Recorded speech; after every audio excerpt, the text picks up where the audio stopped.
but the higher heights I climb. I'm determined to succeed, so no excuses, please. If you don't want success in life, then don't hinder me. You are a CEO. You are a CEO.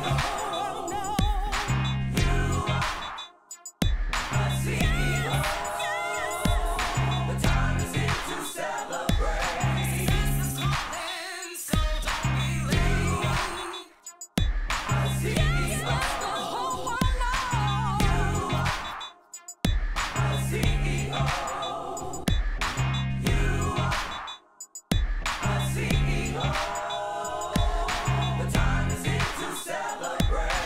Success is calling, so don't be late. I'm a CEO. You are. I'm a CEO.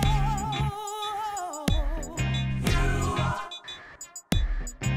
Oh, let the whole world know.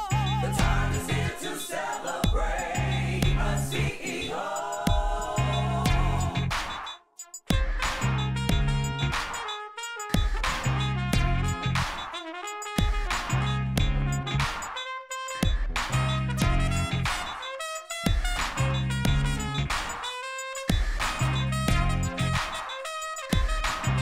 I'm a CEO.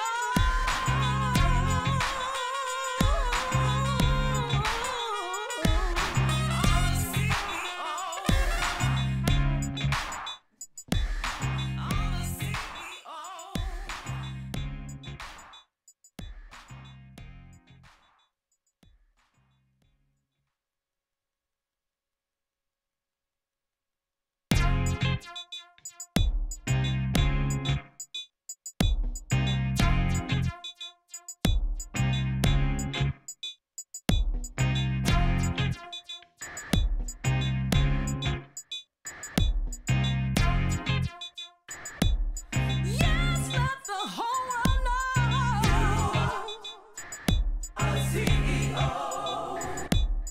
You are a CEO. I'm a CEO. You are a CEO. I'm a CEO.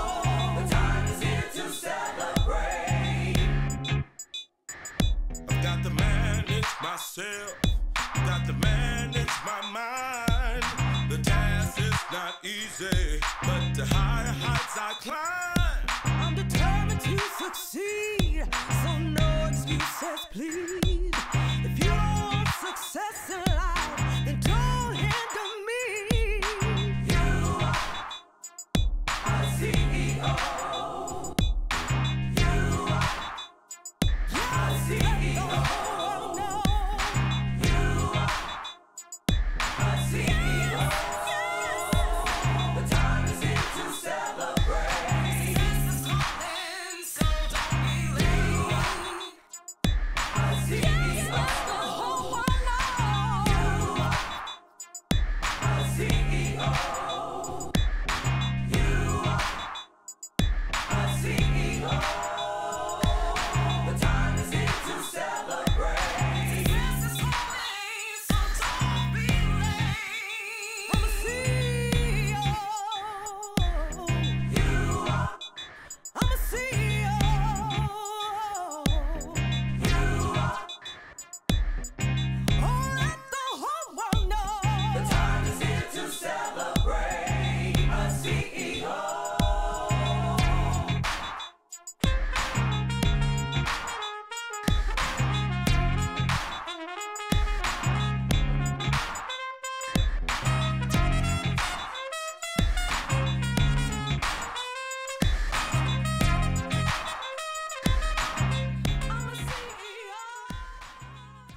To manage myself, I've got to manage my mind. The task is not easy, but the higher heights I climb. I'm determined to succeed, so no excuses, please. If you don't want success in life, then don't hinder me.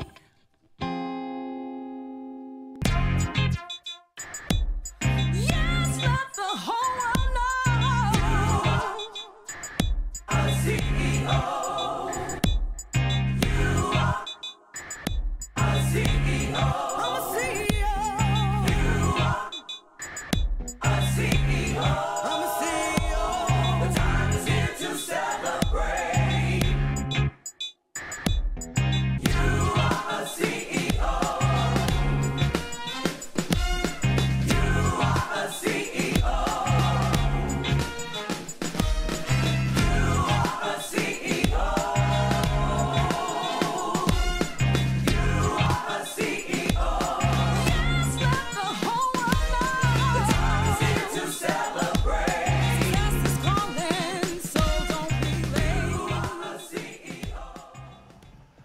everyone, Michael E. Parker, and we have another exciting show for you here tonight. This is Speak to Me Part 2.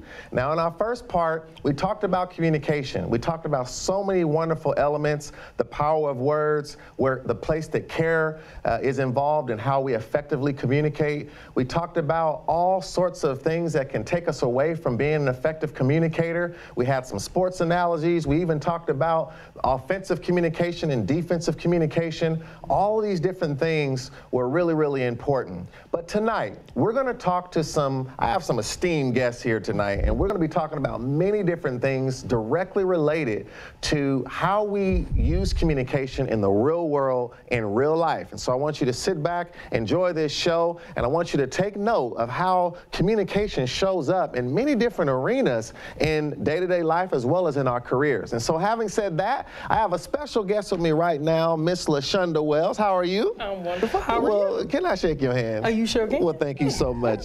Listen, it's a pleasure to have you, and I know not everyone knows you and what you do, but why don't you say a little bit about what you do, what your profession is? Well, I am an emergency room nurse. I've been that for about 10 years now, so I worked at several facilities. So right now, I am at North Bay in the emergency department. Wow, so an emergency room nurse. Now that's not just an ordinary nurse.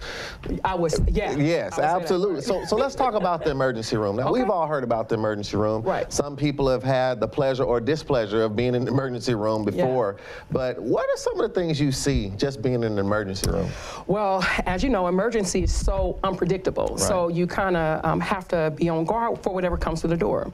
I see different age ranges from children all the way up to elderly adults. So I have had someone from a stub of the toe to someone that needed to be resuscitated. So someone that needed to help to bring them back to life. Wow. So, yes. Wow. Now that's such a broad range of things that could happen. I mean, you almost can't, you know, you prepare differently for the stub toe than the resuscitation, right? But tonight, we want to really hone in on communication. Sure, absolutely. Because I know that in an environment like that, you know, communication has to matter. Absolutely. So, you know, when you think about communication, and really what I want to focus on is communicating through stressful situations. And I couldn't think of a better stressful situation than an emergency room nurse. How important do you think good communication is in an environment like that? It's actually important and imperative because someone's life depends on it. It's important for you to be an active listener, as well as learning how to communicate with other disciplinaries that's in the field. Right.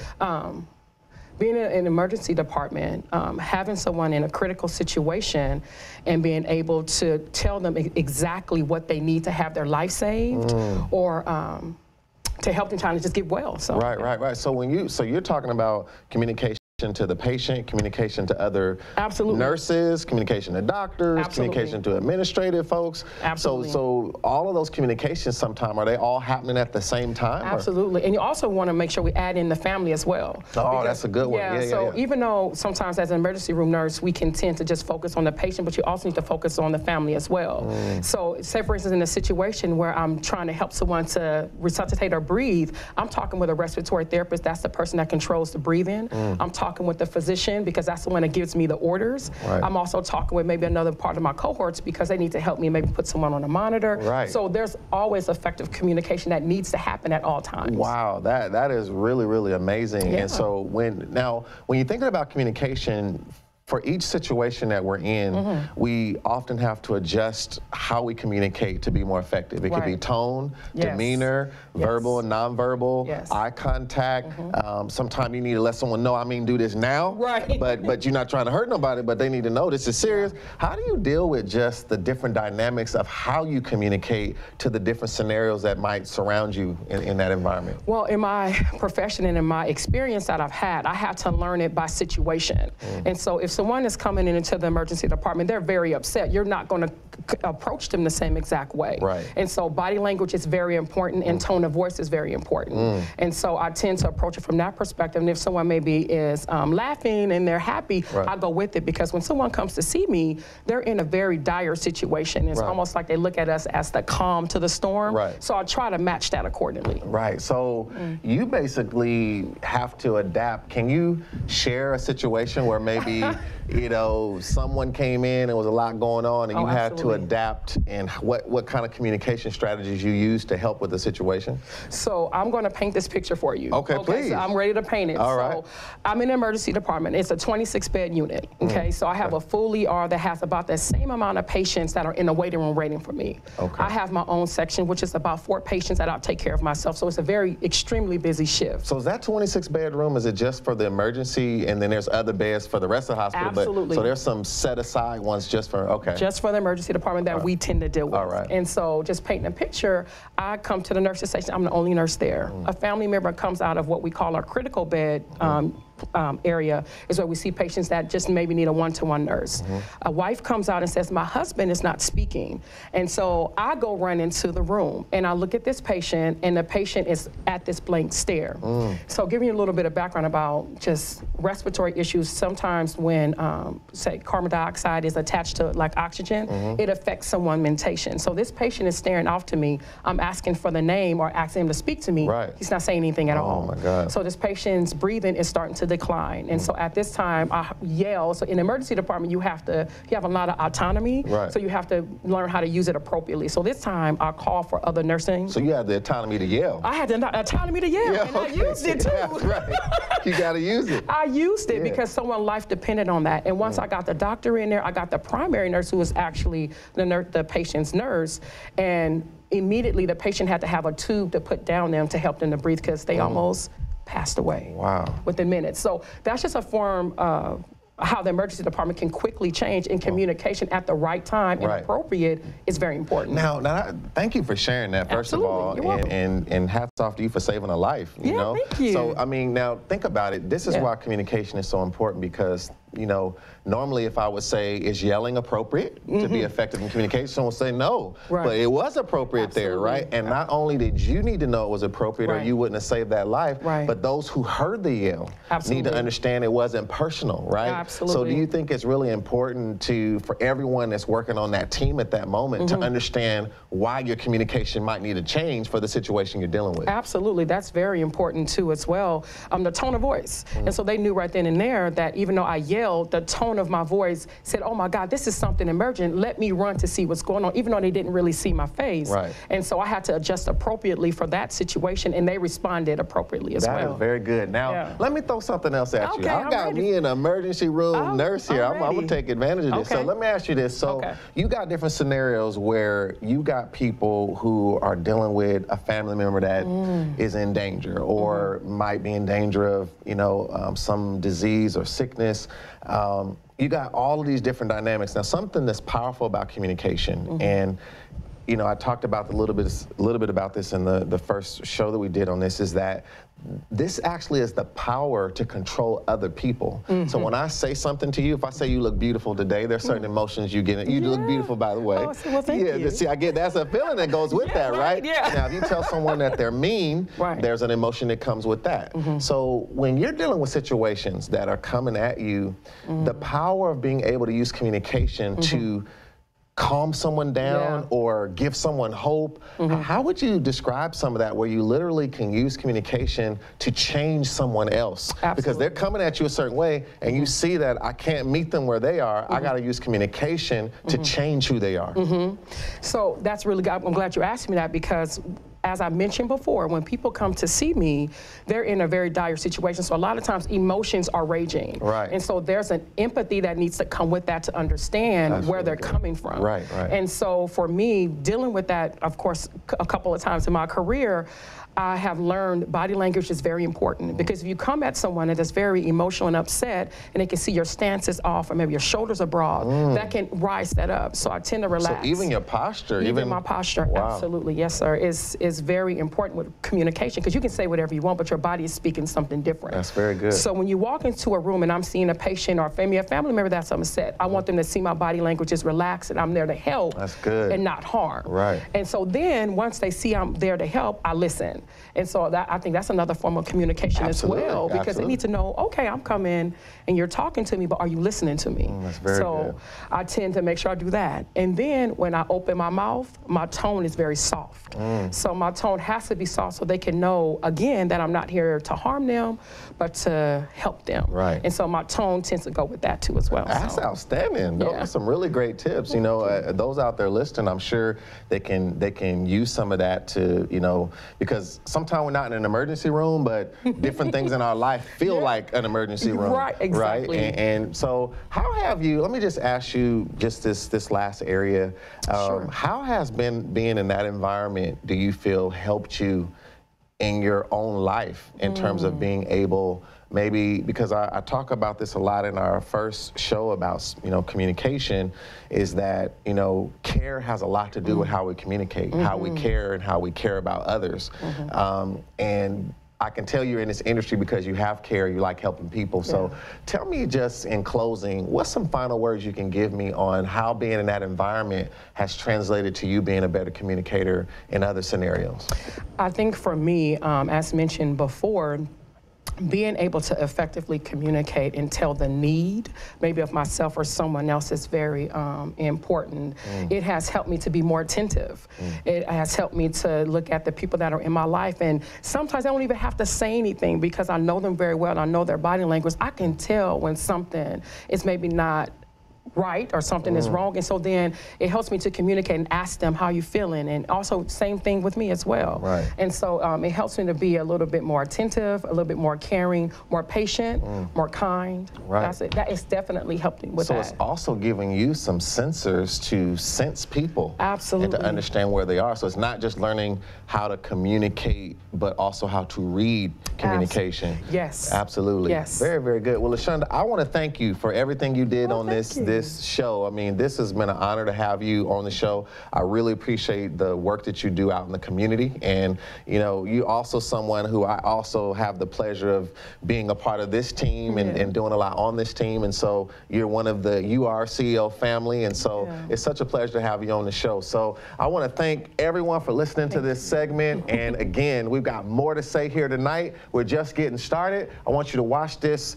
video, which is very important, where we learn more about some of the barriers to communication. We'll be right back.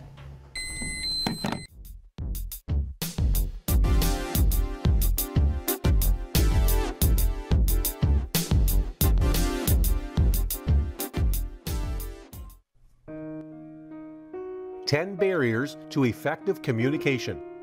1. Physical barriers.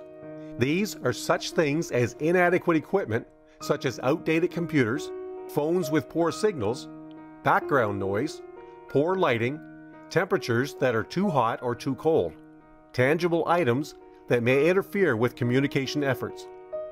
2. Attitudes. Sometimes strong emotions like anger or sadness can taint your objectivity. Being extremely nervous, having a personal agenda, or asserting a need to win the argument can make communications less than effective. Such interfering emotions are also known as emotional noise. 3. Language. This may seem like a minor obstacle, but even people who speak the same native language can have difficulty understanding each other if they are from different generations or different regions of the same country. Slang, professional jargon, and regional colloquialisms can hurt communicators with even the best intentions. 4. Physiological barriers. Ill health, poor eyesight, hearing difficulties, and pain are all physiological obstacles to effective communication. 5. Problems with structure design. Companies or institutions can have unclear organizational structures, making communications difficult. Bad information systems, lack of supervision, and employee training are also to blame for faulty communications.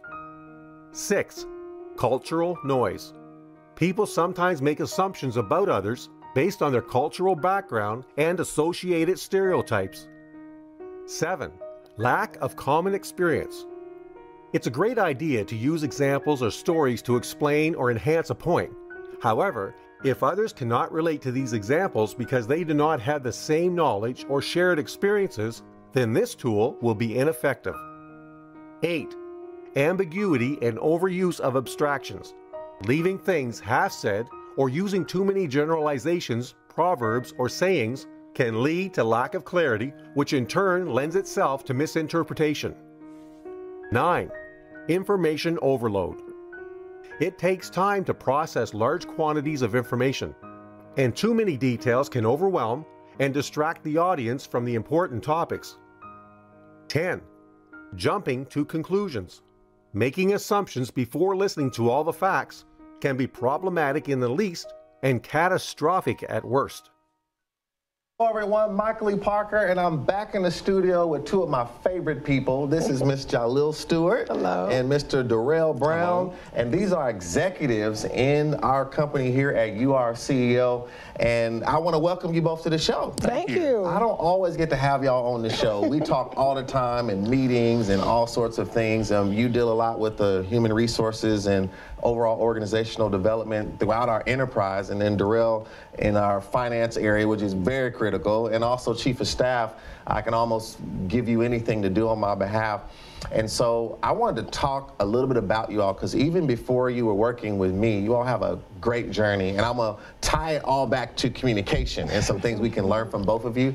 But tell me a little bit briefly about your journey in terms of, before you even came here, some of the things that you've been through. I'll start with you, just your career. Well, thank you for having us. It's Pleasure. great to be here, great to be on the show.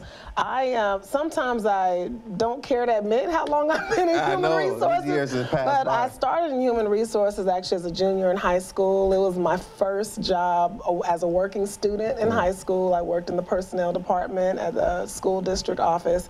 And every job since then has been in human resources. I worked through college, started in human resources. A great friend of mine opened a door at a great company in Silicon Valley, and worked there for a few years, worked at Sun Microsystems, then went on to Albemarle Chemical Company. And all of that led up to leading a global talent management department where had teams across the world. Right. And work, again, it's been all HR. Absolutely, and I feel it's one of my great CEO accomplishments is stealing you away from all of that and getting you in here. Absolutely. Right. And so you've been in, you've always loved people and kind of the HR side. We're going to come back to that. So, Darrell, let's talk about you. Now, I know you've got a pretty interesting journey. Tell me a little bit about your career. My journey started at the age of 19 and joined the Air Force, and as an enlisted member.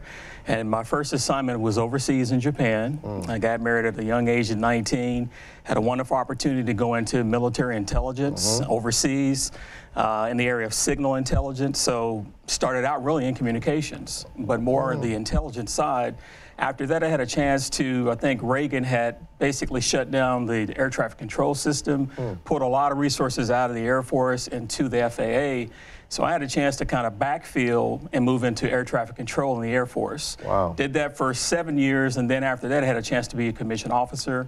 Was commissioned in the Air Force, went from second lieutenant up to major, had a lineman for major, but really in the financial management, financial analysis arena. Right. So I've had a kind of diverse background. A lot of it was centered on communications. Right. Now that is amazing. And I mean, some of the stuff going on here recently, we need some good air traffic control, individuals, which is a lot about communication. Right. And, I appreciate you all giving some backdrop, and maybe I'll circle back to you one more time, Darrell, is about just starting us off here. When we think about leadership, because I consider you a very good leader. I think you've seen a lot of good leaders. You've worked with a lot of leaders, being in the military. How important do you think communication is in leadership? What role do you feel it plays? Communication in leadership is very central to the effectiveness of being a leader. Leadership is situational, communication is situational. You could have a lot of leadership traits, but if you really lack poor communication skills, verbal or written, it will hinder you as a leader. So I would say very critical to being successful as a leader. Absolutely, and I'll build on that. I know, Jalil, you've worked with a lot of leaders, dealing with talent management. A lot of times you've worked with executives to, everyday professionals. When we think about leadership, but even just trying to grow as a professional, what would you say in just kind of opening up here to get us started about communication and how critical it is? A word that comes to my mind is just the courage to communicate. There are some individuals, just as you're working, it really takes a lot of courage sometimes to say I'm happy in my job, or I'm not happy in my job, or I'd like to work in such and such type of role. It takes courage for a leader sometimes to admit I'm new to a role and I'm learning with the team. Sometimes it takes courage for an executive leader to say I'm not too sure on the vision. Right. So it takes, but I do find people respond well when someone communicates honestly, openly. Right. It's okay. Right. Now you brought up something pretty interesting there, actually. Like, you're talking about someone even in a job, are they able to communicate how they really feel about the job? Yeah. So even in my career journey, not being honest or able to communicate how I really feel, is that something you've seen, you know, in your experience? This is what I tell employees sometimes, is that it's important for your voice to be heard and for your leader to reflect your voice the best way when they're in meetings. They have to know how you feel. The worst thing, I've seen situations where I've been in maybe a succession planning meeting and we say employee X should be in this job in 3 years. Then you talk to employee X and they say, I have no desire to do that work. Right. So making sure your leader knows where you are, how you feel, things change, stay connected. Right. So your voice can be heard. That is very powerful. And I think when I think about that, and Darrell kind of throw this at you, is, you know, being in the military and seeing a lot of different dynamics, working with a lot of different people, probably from all over the world. I know one while you were stationed in Japan. Right. Sometimes I like to talk about disconnected communication, where someone is saying something that they don't really mean, right? So it's disconnected from the truth of how that person really feels. In your journey and seeing so many diverse people and working with different groups, leaders, have you seen examples of maybe ineffective, disconnected communication that you saw was causing a challenge with people around? Have you ever seen examples of that? I think it's pretty common to be able to see disconnected communications where someone is really not being quite frank about how they feel about something. They're not communicating and either they don't feel the liberty to say what they really feel or how they really feel. Right. So that intent of the communication is not clear. And they're either really kind of, putting something forth that they think is going to be acceptable. And so that disconnection where later could lead to a tremendous problem where I didn't know you really felt that way. Right. So I think as a leader, being able to really communicate and connect with your people, knowing how, I think your previous guest talked about a lot of nonverbals. And if you have a relationship, I've even seen you go around the organization and really connect with the team members. And you kind of get a sense when you know a person personally, you know when there's a disconnect. You know, maybe when they're going through something's not quite right. And you as a leader can tap into just putting them at ease to tell me what's really going on. So we can be effective in our communication. No, that is very good, very good. I want to, building on what you just said, I want to kind of throw this out to both of you, is just, sometimes when people are dealing with communication, there's fear. And I mean, sometimes as a leader, it's fear to tell someone about their performance. Sometimes when you're trying to perform and you have a fear to maybe try to do more or to grow, you don't know how to communicate. You in one way you want to communicate that I want more and show what I can do, and another way I'm afraid to communicate that because I don't know if I can do it. What role does fear play when we deal with communication? You want to start us off? Sure. Yeah. So I'm going to use the example you said about performance feedback.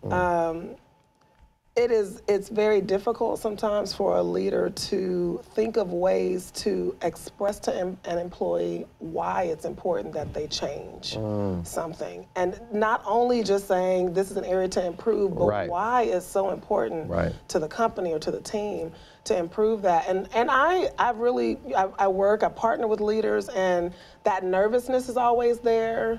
There's the fear factor of how is this person going to respond. I do find preparation is important for the leader to take time and really think about what they're trying to say. And for the leaders, as Mr. Brown said, the leaders that care about their team, they understand their team, they know that individual, and they think of ways to help that person understand why it's so important. And that kind of helps to get through the fear and get that across, because it's so important for the person. Now, do you feel that sometimes, this is very prevalent in performance reviews in organizations, and do you think sometimes people just go through the motions like I'm supposed to do the performance review, so I talked about everything, I gave the feedback, and don't connect and give that why, so you end up with a meeting, but but that it really wasn't effective communication. Yeah, it's unfortunate. I hate to say this, but in having partnered with many leaders, I find that a majority find that performance communication is more of a task. I can easily see a leader that cares and is willing to put in the work and do it right versus the one that's checking the box. And I mean, it's very noticeable outside looking in, and most importantly for the team, they know. Right. The person can feel it. They can feel it. And that's the thing I think people don't get about communication is it actually is work. It takes work to be a good communicator, and that's why some people aren't effective. They don't want to put in the work. So, Darrell, what say you about fear and communication and some of the relationships you've seen or understand? Well, fear does prevent a lot of people from being effective in communication, not being transparent. Whether it's work-related or performance-related, the leader or even the person that is actually receiving the communication wanting to really hear the truth. I think that's really important. I know if you're delivering to me information about my performance, I want that honesty. But at the same time, I've got to be open to receive that. I know that we have a relationship. I trust you. So the fear does impact being very transparent about what's being conveyed. And as a leader, I think the other thing is being authentic in terms of once you have that relationship established, I'm not going to make my review of your performance personal. I'm not going to attack you. It's going to be strictly relevant to performance. And I think if I can put a person at ease and be honest, and the whole point is to raise performance, and that trust enters in, then we're all better off. If I've established that trust with you, you can receive my critique, so to speak. But in a way that's not personal. Right. Now let's build on that, because let's talk about conflict communication, okay? So like there's conflict, and you all have seen a lot in your careers, I know. But when you're dealing with conflict, what are some tips you would give for when things are just testy, the environment's kind of, uncomfortable, but you gotta communicate? What would you all say about that relating to a professional or a good leader? How do you deal with conflict communication? Number one, I would say have the courage to actually address the issue. And one thing in our environment here I really appreciate about very professional, and it's never personal. Being able to communicate something that is critical in nature without really making the person feel really bad. So how we convey information. And if I'm showing you respect about how you feel, I want to be effective in me being honest with performance or something that is a conflict, and do it in a way where I don't harm the person. So really trying to maintain some integrity between the relationship. That's really, and I have to be thinking that way to do that. So I have to be conscious that I'm trying to communicate to you without harming you to actually make sure I don't, would you say? Absolutely.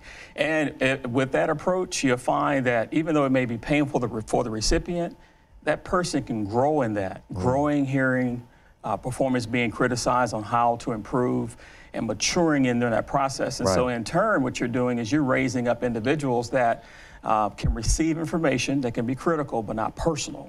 And so that we're all trying to raise the bar to a higher standard in terms of performance. Very good, outstanding. Add to this, Jalil, conflict communication. I think this is so good about just adding to people, and I smile when you said conflict communication. I'm going to go back to a term someone, I think your previous guest mentioned, in active listening. I smile because I immediately went to a situation where I was faced with a situation of being in an audience. This happened to be in Europe.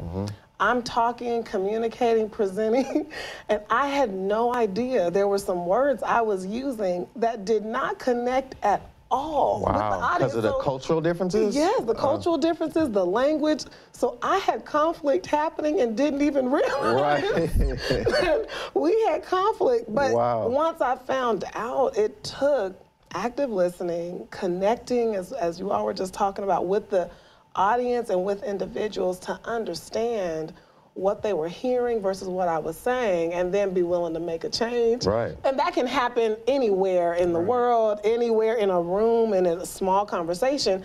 you can just be talking sometimes and having a conversation, not realizing there is no connect. As you mentioned, disconnected. Right. No connection happening, but it's really kind of interesting when you're not aware. Right. There's a conflict. Yeah. And you need to resolve it. And that's an extreme example in Europe, but that happens to us all the time where we don't see that it's disconnected. Now, we're out of time. We could talk so much. I mean, this has been such a pleasure having you both. Give me one final word that comes to your mind when we think about being an excellent communicator. What's one word that comes to your mind? I got just a few seconds. Give me a word that comes to your mind when you say, that is a good communicator, or this is central to being a good communicator.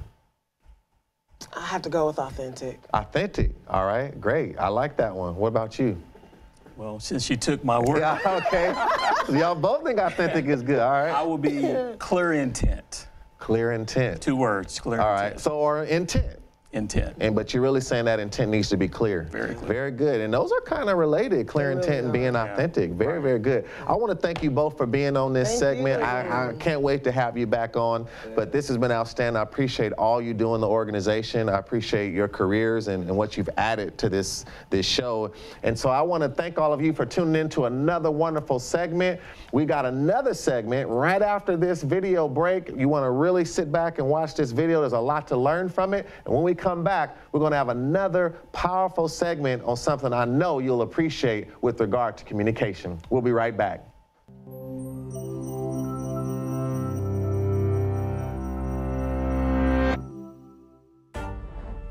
Palm sweaty, heart racing, stomach in knots. You can't cry for help. Not only is your throat too tight to breathe, but it'd be so embarrassing. No, you aren't being stalked by a monster. You're speaking in public, a fate some deem worse than death. See, when you're dead, you feel nothing. At a podium, you feel stage fright. But at some point, we all have to communicate in front of people, so you have to try and overcome it. To start, understand what stage fright is. Humans, social animals that we are wired to worry about reputation. Public speaking can threaten it. Before a speech, you fret. What if people think I'm awful, that I'm an idiot?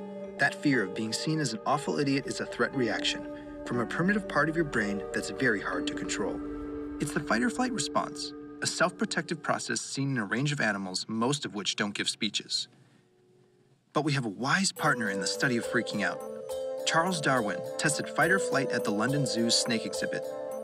He wrote in his diary, "My will and reason were powerless against the imagination of a danger which had never been experienced." He concluded that his response was an ancient reaction unaffected by the nuances of modern civilization. So to your conscious modern mind, it's a speech.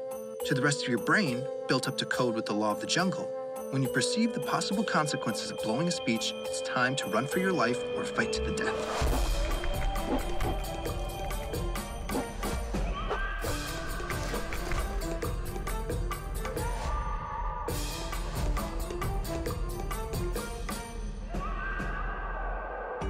Your hypothalamus, common to all vertebrates, triggers your pituitary gland to secrete the hormone ACTH, making your adrenal glands shoot adrenaline into your blood.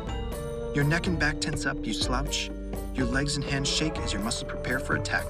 You sweat, your blood pressure jumps.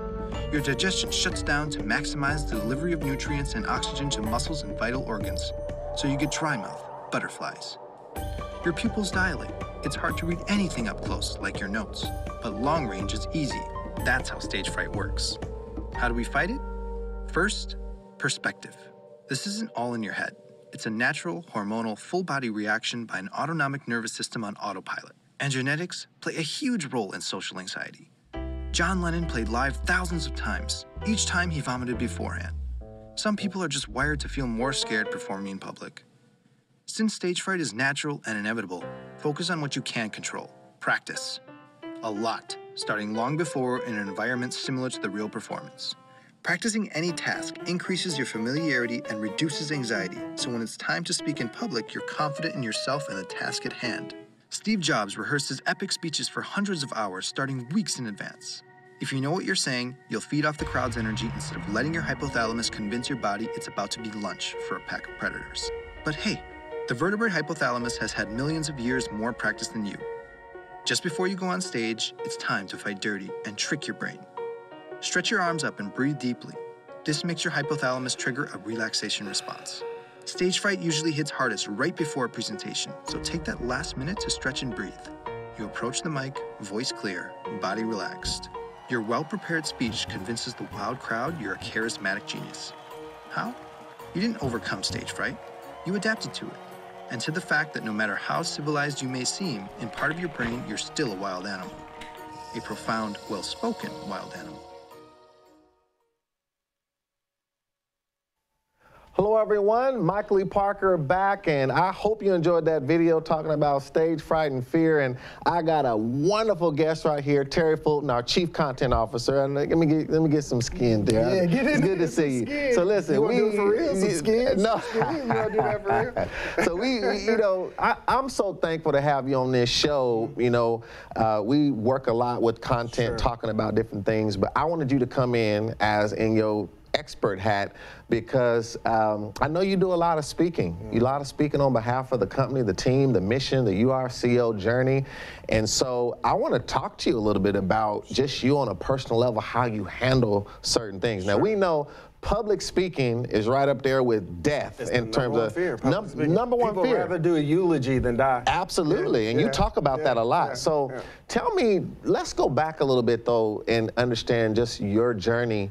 When did you discover that you wasn't afraid to talk in front of people? Unfortunately, pretty early. Really? Yeah, I'm a little goofy, as it's been said.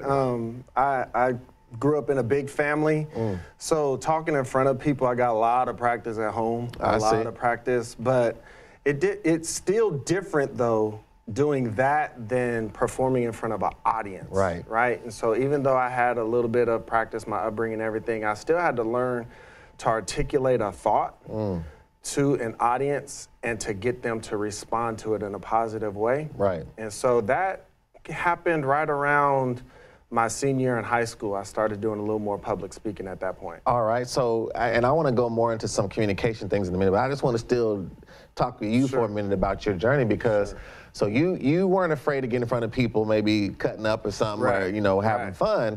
But what about when you had to translate into trying to communicate something meaningful to a group? You know, now many of you don't know that Terry is a very accomplished teacher, helped a lot of youth here in the Bay Area.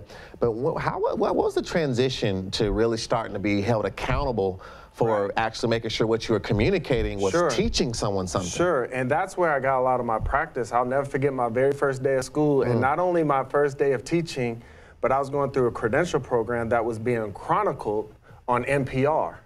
Whoa. And they chose me.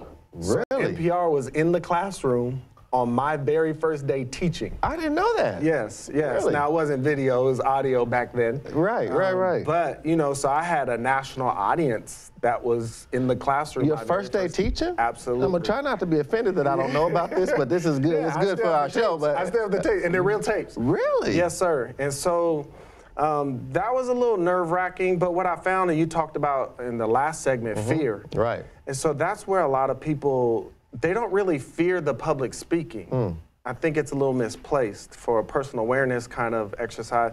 I think people really fear how people are going to respond. Will they be liked? Will they be accepted? Will they be rejected? So you think that's more... Am I going to mess up? Am I going to stutter? Am I going to, you know, You think that's more than the speaking itself? I think that's where the fear is. It's not to speak. It's the response or the performance of what I'm going to do. How well is that going to be received? And if you can start to deal with that, there is a strategy and there are some principles that you could put into practice to help you deal with that. So let's talk about that. So, you know, when you're thinking about whether it's a stage, I know sometimes you speak, you train professionals, you spoke before large crowds, but sometimes it's, you know, people are in a work meeting and just speaking up, you know, being able to voice how you feel. What are some things that you could tell people that could maybe help them if they're trying to get over that fear of just being able to speak in front of others? Sure. So there's 3 things I think that you can do that'll help you in general, but you can also put it into practice before every single time you have to speak. All right. So kind of looking at it that way. Okay. You got to prepare. Good. That's the first thing. A lot of times people are underprepared, and there's a danger of being over-prepared too. You Say a little bit about much. that. How could you be over-prepared? Because you're trying to be perfect before you actually perform, and there's no such thing. There's Right. going to be mistakes. That's There's going to be in-game adjustments Right, you got to right. have. You got to be able to feel the audience. You don't have all of those dynamics happening when you're preparing. You just have the knowledge that you're trying to put into your head, what story you're trying to tell, Right. Who's the demographic that you're speaking to. Right. You got to know your craft. You got to know your subject, what you're Right. talking about. That all goes in to the preparation All right, stage. all right. And so that can start to eliminate some of the fear. And Okay. again, you could do that in general, Right. but you could do that before every single performance. All right. Then you have to practice.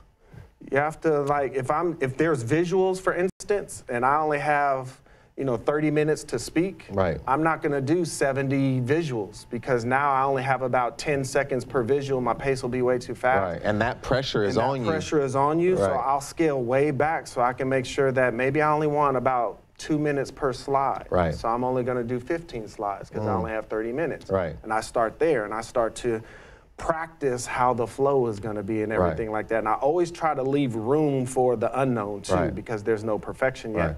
So there's preparation, there's talking to people, there's using a time clock, talk in front of a mirror. There's a lot of things that you can do good. to actually practice. Talking in front of people you're comfortable with. Talking in front of people you're comfortable with, sure. absolutely. And then you have to perform. Now once you're ready to go, that's really essentially what public speaking is. It's a performance. And you have to understand what kind of performance it is, right? So Right. when I was teaching high school kids, that's very different than teaching professional development, which Right. is very different than a speaking engagement where I'm trying to motivate, Right. which is very different than I'm trying to present to a bank to try and get some money for a nonprofit world. Very good. That's still a Those present. are Yeah. all different Right. forms of performance. Right. So I have to know the game that I'm playing, the rules of the game, the audience. Right. But because I've practiced and because I took the time to prepare Right. before I even practiced, I'm ready to perform because I've already done it. Right, right. I was outstanding. I really hope that you all were writing that down. Practice, prepare, perform. I think that's really, really, I'll add a P there, powerful, because, but when you think about, let's go a layer even deeper. Now I'm speaking. And how have you used tone, demeanor, eye contact? What are some things that you have done? So I could say, it's important to be a good professional. I could say it's important to be a good professional. Absolutely. And that's two different fields. Absolutely. Tell me a little bit about tone and demeanor and tactics that you can use that cause people to feel certain ways when you communicate. Well, I think the strategies have to be coupled sometimes with the characteristics, right? So strategies, you can have a lot of strategies, but to what Mr. Brown and Ms. Jalil was talking about earlier, you still gotta be authentic. You gotta be you. That's good. Right? So I can use all these strategies, Right. but it's not you. really me, right? Right, So I right. gotta start to see how do these different strategies, but you do have to understand your audience as well. Right? If I'm talking to some students, my strategy might be a little different. I'm trying to talk in their language. I'm trying to talk on their level, their experience level, where I'm talking to some, I might use some neighborhood, conversation with students. Right. But when I'm in front of some executives, Gotta that change doesn't up. really work. So I have Right. to change up. I have to speak their language. So tone's important. I think the choice of words are very important. That's good. I think pace is very important. So how would you describe pace? Not everybody might not understand that. Right. What is pace with respect to that? So let's say the audience is there to be motivated. I might pick the pace up, the cadence up, and the energy up, right? And so, because I'm trying to get the audience to, almost rise with me, Right. Versus when I'm talking about something, that's a little more serious or sober, I might slow down. I'm trying to get you to think about what I'm saying. Right. And so I'll just tone down the pace a little bit. Right. And trying to get you more think Right. about what the The topic now you're is. saying this about stage stuff that or something in a presentation mode or public speaking, but what you're saying is very real in everyday life. What Absolutely. you just described and that kind of Absolutely. adjustment, wouldn't you say? Absolutely. Have you been able to use that in outside of public speaking to help with communication? We were in a meeting yesterday, and the meeting had a lot of ebb and flows. Right. There was laughter, there was very serious tone, there was a time to ask questions, there was a time to answer questions. Right. There were some authentic, very uncomfortable truths that we were talking about. Always maintaining our respect. And so just in that alone, right? I could use that as an example, but parents use it, right? Whether you're correcting, that's a different tone than encouraging, than teaching. So understanding how to talk to someone else and to move the audience is very important. And Jalil said something very critical too, how to listen, which is critical because when you're doing public speaking, you're talking the majority of the time. But you have to listen to the audience. You have to listen to their response. You have to listen to their body language. You have to listen to their facial expressions. You have to listen to, sometimes they're being quiet and you can start to get real nervous and everything. Nobody's listening, responding. Sometimes they're just listening. Just listening, Other times they're more vibrant, you know what I mean? And you know, back to the prepare, I study a lot of different genres. So some of the most commanding people are like comedians. I mean, they can move an audience. They have total command of the audience. And sometimes we don't give credit to the skills of a comedian. I mean, they are controlling a lot of things. They're setting things up. Everything is almost calculated. You know, it's masterful. It is. It is. And they're doing it. They've practiced as well. They prepare and practice, but then they feel the audience and they make adjustments with the audience. Versus I'll study politicians. I'll study orators. I'll study different people and I'll start to pick up little things that they do. And you can use that. Then you got to know yourself, right? So you and I are similar by nature, but we have different styles. So with motivation, I see you kind of start in a tone and, you know, you're moving towards something and the audience is rising with you. And then you lower, here comes the motivation. I don't have that skill set. I use comedy a lot. I use a lot of, you know, I make people laugh and interact. But make them comfortable. Make them comfortable. But I also have discovered that I'm really good at making people think. I provoke people to thought. I ask good questions and get people to, so a lot of my audiences that I'm talking to are actually really quiet. I had to grow comfortable with that and understand where my skill sets are so I know what I'm doing with the audience, right? So these are things that you pick up along the way. So tell me this is outstanding. I know we're out of time and we could go for it. We just get started. You know, this is so much. You got a lot to give on this. But give me just one final thought in the last seconds we have about the measurement of success when we think about being able to speak to others. Because like you said, if my measure of success is everyone's jumping up and down when I speak, and I might not realize that listening was success for that particular environment, how does one, give me some final thoughts on the measures of success when we're talking about speaking to others. So I could give you one word like the last segment, impact. I think that's the biggest measurement, right, is impact. What impact did you have on the people that were listening to you? Very good. Right, and so if I'm there trying to get you to feel better about yourself, what was my impact? You know, if I'm there to get you to know something new, what was my impact? So I really tried to make sure that I focus less on mistakes and perfection and, you know, articulating everything with my authentic self, with the skill set that I've developed. What impact am I having on people and on their minds to where when they walk away, they feel like they've had a better experience and they're a better person for that length of time that we were together. Very good. And so controlling the impact. And so, you know, with understanding that, then even if you stood up and you stuttered or you said the wrong thing or you made a little mistake on something, that's not the measurement. That's not the measurement. At the end of the day, if they got the impact, the communication was successful. So thank you so much, Terry. This is outstanding. I know all of you are enjoying this as much as I am, but I want to thank you again for all that you do, everything you do for me and the organization. You know, it's just a pleasure to see how this content is going to grow, and you keep being out there speaking about the URCO movement. I appreciate that. Let the whole world know. Let the whole world know. What you let them know? You are a CEO. All right, all right. Well, I want to thank everyone. Listen, this has been a fantastic show, and I just want to show you just a few things as we close out, but I hope you enjoy everything you heard in this series on Speak to Me, as we're talking about how to get better and better at communicating, being the CEO of our communication so we can be the CEO of the things that we're trying to create through communication. So communication is a means to an end. What end you want has to consider the means of the communication. So having said that, that, I want to give you some final thoughts. So I'm going to go in here to my close-up camera, and I want to just talk to you for a minute about what's coming next. Now, we're going to switch over. I want to give you this visual of urco.com. I want everyone, if you're watching this new, can we pull that up on urco.com? Yeah, here we go. I want everyone here that is watching this show for the first time, if you're not a part of the movement,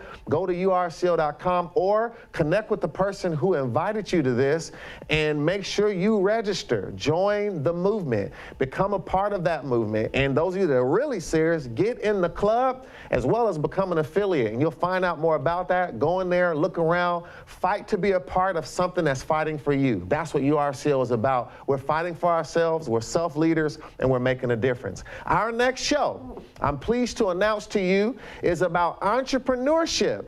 Is it in you? So there's a lot of people who talk about entrepreneurship, but in this show, we're going to dig deep and we're going to talk about what entrepreneurship is really about and really assess, do you have what it takes to be an entrepreneur, and what are some of the factors that you need to consider to be successful as an entrepreneur? So that's on April 15th. I'm Michael E. Parker, and we thank you so much for tuning in. And remember, this is COTV Live, and we're telling everyone that you are a CEO because you run the business of you. Thank you so much for tuning in, and God bless.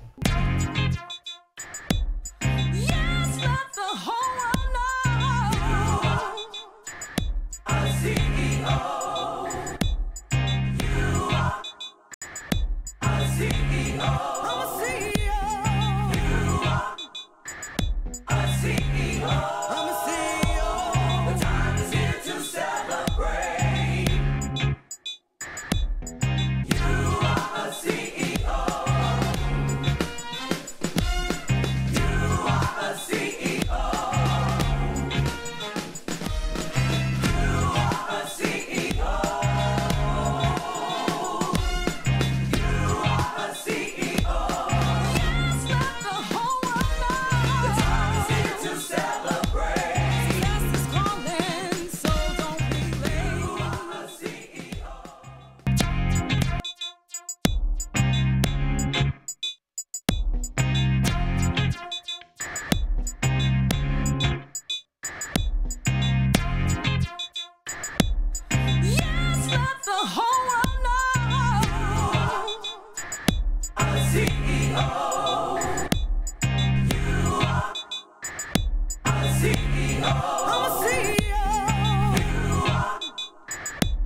Myself, got to manage my mind.